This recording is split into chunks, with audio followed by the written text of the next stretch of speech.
de s'entendre pour mettre au point un grand projet de transformation de l'uranium en énergie civile à des fins de développement de nos sociétés.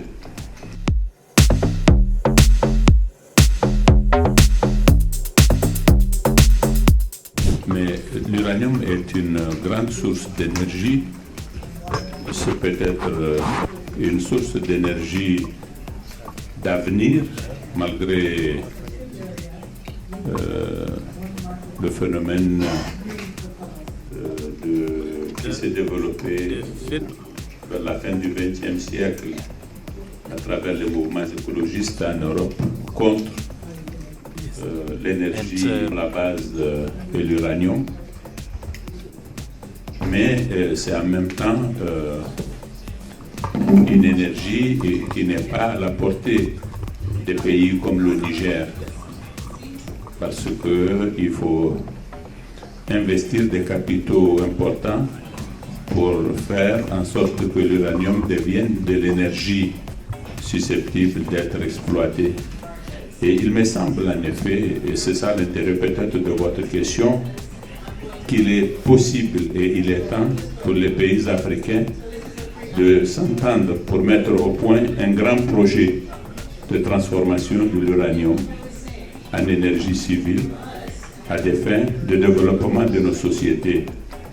C'est vrai qu'en juillet 2022, l'Union africaine a défini une position commune relativement à l'énergie, où justement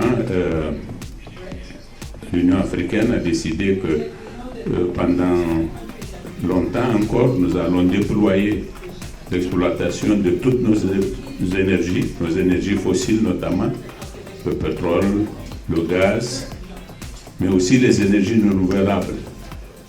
Et il n'avait pas été retenu le principe qu'on envisage l'exploitation de l'uranium. Mais je pense que c'est une question qui doit revenir à l'ordre du jour. Et cela n'est possible que dans la mesure où nous définissions une politique ensemble et que nous la prenions en charge. Dans le contexte malheureusement de ce débat d'aujourd'hui, ce que nous avons compris, c'est que si aujourd'hui on peut décrier l'énergie nucléaire, le lendemain, parce qu'une situation nouvelle se présente, on change d'avis tout simplement, comme quoi les doctrines ne sont pas totalement figées, elles sont définies en fonction des intérêts des pays.